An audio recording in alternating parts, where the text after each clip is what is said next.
नमस्कार। आप सुन रहे हैं द बॉलीवुड रेडियो और मैं हूं आपके साथ आकाश। दोस्तों, आज के इस पॉडकास्ट में बात राजेश खन्ना की, लेकिन आज के इस पॉडकास्ट में हम आपको राजेश खन्ना का साल 2008 में दिया गया वो इंटरव्यू सुनाएंगे जिसमें काका अपने बीते दिनों के साथ साथ आने वाले दिनों की बात भी कर रहे हैं। एक ऐसा इंटरव्यू जिसमें राजेश खन्ना अपनी जो उनकी पॉलिटिकल लाइफ थी, राजनीतिक जीवन में क्या वो महत्वाकांक्षा रखते हैं, उसका भी उन्होंने जिक्र किया और अपने आने वाली फिल्मों का भी उन्होंने इस इंटरव्यू में जिक्र किया है। सुनिए। फिर से कम बैक हो रहा है। Welcome to our program. सबसे पहले तो जानना चाहेंगे कि इतने दिनों बाद जो कम बैक हो रहा है इसके पीछे की वजह। Thank you very much. मैं सबसे पहले तो अपने व्यूअर्स को और अपने देखने वाले और सुनने वालों को मेरा बहुत बहुत प्यार और नमस्कार। अब ये है कि भाई मैंने 170 फिल्मों में काम किया आज तक और तरह तरह के रोल किए और लोगों ने बहुत प्यार दिया, अपने दिलों में कहीं ना कहीं किसी कोने में कोई जगह दी। और चाहे वो हिंदू हो, मुसलमान हो, सिख हो, ईसाई हो, वही हैं जिन्होंने मुझे एक्टर से स्टार बनाया, स्टार से सुपरस्टार बनाया। उसके बाद मैं इंदिरा गांधी जी के बाद राजीव जी के लिए जब हमारी दोस्ती हो गई, प्यार हो गया, तो मैं हर इलेक्शन में कांग्रेस का प्रचार किया करता था। फिर एक दिन पहले भी राजीव जी ने कहा कि भाई आप इलेक्शन लड़ लो। हमने कहा कि नहीं, हम तो दूसरी बिरादरी से है और हम फटर्निटी जो हमारी है वो अलग सी है, ये हमारा काम नहीं है। लेकिन फिर भी एक दिन उन्होंने कहा कि भाई न्यू दिल्ली से एक दिन उन्होंने कहा कि लड़ लीजिए। मैंने कहा बस आपने कहना है। और फिर राजीव जी की स्माइल मैं ना कर सका और मैं लड़ा और 5 साल पार्लियामेंट का मेंबर बना न्यू दिल्ली से। और अडवाणी जी चले गए गांधीनगर और मैं न्यू दिल्ली से लड़ा, जीता और मेंबर ऑफ पार्लियामेंट बना। तो उस वक्त ये था कि भाई 170 फिल्में कर ली हैं, तो जब 170 फिल्में कर ली हैं तो अब और क्या फिल्में करनी है, बहुत हो गया है। और तरह तरह के रोल किए। उसके बाद ये हुआ कि भाई जब दूसरा इलेक्शन आया, तीसरा इलेक्शन आया, तो मुझे मेरे हाई कमांड ने कहा कि आप लोकसभा लड़ लीजिए। मैंने कहा नहीं, लोकसभा मैं नहीं लड़ना चाहूँगा, क्योंकि Lok Sabha is not our cup of tea. तो हाँ, अगर आप मुझे चाहते हैं कि मैं देश की खिदमत में अगर किसी काम आ सकता हूँ राज्यसभा में, तो I am more than happy to be there, because I have to serve the Congress. मुझे कुर्सी या किसी ओहदे से कोई फ़र्क नहीं पड़ता, क्योंकि जो कुर्सी और ओहदा लोगों ने, जनता ने प्यार दिया, वो कोई पार्टी नहीं दे सकती। और पार्टी के लिए काम करना ये मेरा एक सौभाग्य है, मेरा एक प्यार है, इसलिए मैं कर रहा हूँ, क्योंकि मुझे अच्छा लगता है, मुझे प्यारा लगता है, मैं दिल से करता हूँ कि भाई अगर छोटा मोटा काम भी मैं किसी के काम आ सकूँ, छोटे मोटे काम करके, तो मुझे बेहद खुशी हुई। उसके बाद फिर प्रोड्यूसर आ गए, डायरेक्टर आ गए, लोगों ने अलग अलग तरीके के रोल लिखने शुरू किए। अब मेरे पास 8 फिल्में हैं, जिसमें से 4 फिल्में कंप्लीट हो चुकी हैं और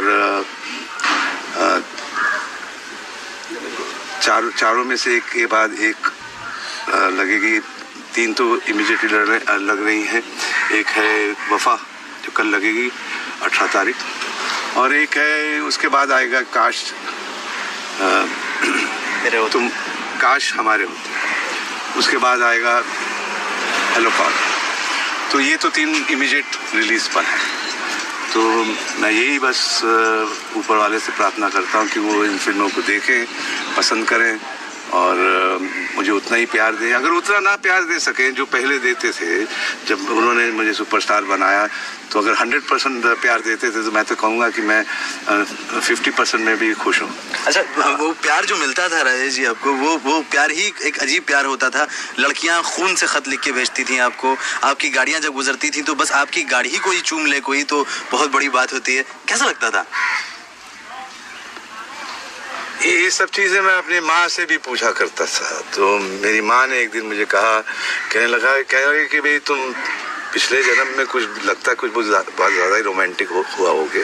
मैंने क्यों? बोले पैदाशी आपका अंदाज जो है आशिकाना है। तो हमने कहा आशिकाना है इसलिए तो आशिकाना पिक्चरों में काम करते हैं, रोमांस करते हैं, इमोशन करते हैं, फैमिली ड्रामा करते हैं। और हम तो एक्शन हीरो तो रहे नहीं और ना कभी रहने का शौक भी था। हम तो इमोशन करते रहे, फैमिली ड्रामा करते रहे, रोमांस करते रहे। और रोमांस से बढ़कर चीज़ क्या है, इश्क से बढ़कर की चीज़ क्या है? इश्क की खुदाया है, इश्क की मोहब्बत है, इश्क की सबसे महान है।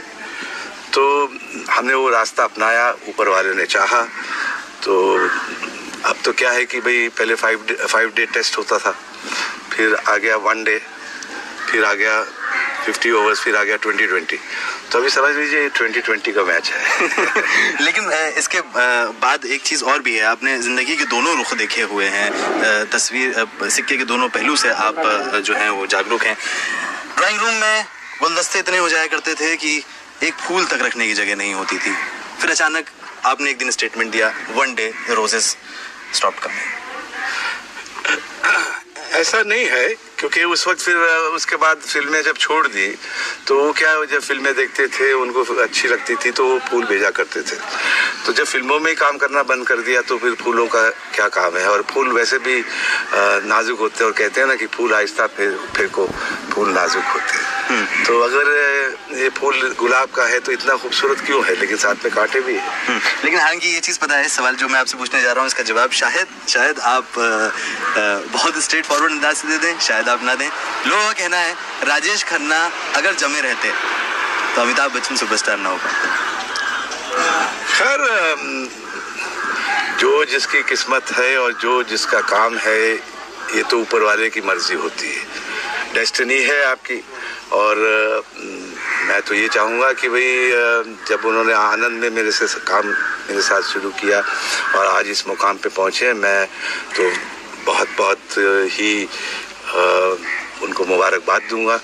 और I will be very happy और I will be envying him कि इस मुकाम पर पहुंचना और ये कामयाबी हासिल करना, ये बहुत गर्व की बात है। उन्हीं के लिए नहीं, हम लोगों के लिए भी, इंडस्ट्री के लिए भी और जनता के लिए भी। आनंद में उन्होंने आपके साथ काम किया या काम सीखा आपसे? काम कोई किसी से सीखता नहीं है, काम तो किया जाता है। और काम ना छोटा होता है ना बड़ा होता है, काम तो अच्छा होता है या बुरा होता है।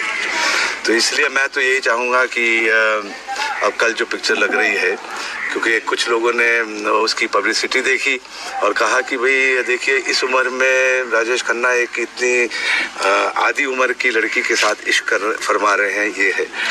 हाँ, वो रोमांटिक ज़रूर है, सेक्सी सीन ज़रूर है। मैं तो ये कहूँगा कि वो बॉलीवुड नहीं हॉलीवुड के सीन है, लेकिन उस सीन के बाद आप जब देखेंगे उसके पीछे जो उसका बैकग्राउंड है, मुझे यकीन से कहना पड़ेगा और मैं दावे से कह सकता हूँ कि लोगों की आंखों में आंसू आएंगे, क्योंकि उसके पीछे एक कहानी है, ऐसा क्यों होता रहा। तो ये फोटो देखने से कि भाई राजेश खन्ना एक इतनी यंग सी लड़की के साथ इश्क फरमा रहे हैं। खैर, इश्क तो हम किसी से भी फरमा सकते हैं, क्योंकि इश्क का कोई उम्र से ताल्लुक नहीं होता, दिल से होता है। दिल जवां हो तो इश्क कहीं भी हो सकता है। इश्क तो आप पहाड़ के साथ भी कर सकते हैं, पानी के साथ भी, नदियों के साथ भी, इंसान के साथ भी, किसी एक पत्थर के साथ भी कर सकते हैं, वो बात नहीं है। लेकिन उस कहानी में कोई मतलब है, इसलिए जब लोग पिक्चर देखेंगे तो लोगों को पता चलेगा कि ये जो इतने हॉलीवुड हॉट सीन्स हैं, ये क्यों राजेश खन्ना ने इस उम्र में आके किए, क्योंकि वो उस स्टोरी की डिमांड रही है। और मैं अपने सुनने वाले और देखने वालों को सलाम भेजता हूँ और ये उम्मीद रखता हूँ कि मेरे आने वाली ये जो 4 पिक्चरें हैं, जो एक तो कल लग रही है, कि वो देखें, पसंद करें। बहुत बहुत धन्यवाद, शुक्रिया। तो सुना आपने राजेश खन्ना अपने इस इंटरव्यू में किस तरीके से अपनी फिल्मों के बारे में बात करते हुए और वफा का वो जिक्र कर रहे थे जो कि साल 2008 में रिलीज़ हुई थी, और उससे ठीक एक दिन पहले का ये इंटरव्यू, और उसके बाद उनके कुछ और फिल्में, और हॉलीवुड से तुलना करते हुए राजेश खन्ना इन फिल्मों की नज़र आते हैं। हालांकि दुर्भाग्य से बॉक्स ऑफिस पर ये फिल्में नहीं चलीं। राजेश खन्ना जो सुपर स्टारडम के दौर को एक बार फिर से जीने की चाहत लिए हुए थे, वो उन्हें आखिरी दम तक नसीब नहीं हो पाया। सुनते रहिए द बॉलीवुड रेडियो, सुनता है सारा इंडिया।